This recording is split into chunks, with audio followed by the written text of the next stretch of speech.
Welcome to Airbnb EcoScript! Another day, another cleaning vlog! Check-out time ng aking guest today. At syempre, need natin i-check ang buong unit pagkatapos mag-checkout ng ating guest. Itong guest na to, nag-book sila sa Airbnb app. Nakita daw nila ang townhouse unit ko sa Airbnb app at nagandahan daw sila, kaya pinook nila agad. Tinanong nila kung may video ba kami at hanggang anong oras pwedeng mag-ingay sa unit. Sabi ko naman, ayon sa City Ordinance ng Davao City, pwede sila hanggang 10 PM.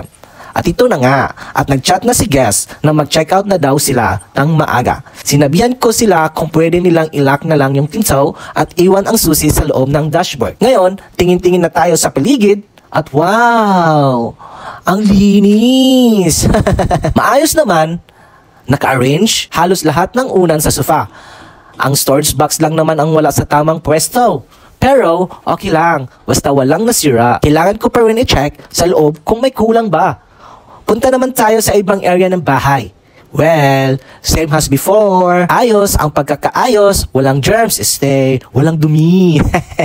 Kompleto ang mga tuwalya. Walang kulang o nawala. Sa mga kwarto naman, malinis din. At tinapon na nila yung mga basura bago umalis. Good job!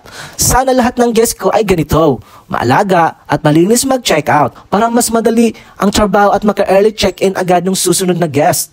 Hanggang dito na lang. Paalam! Linis time! Bye-bye!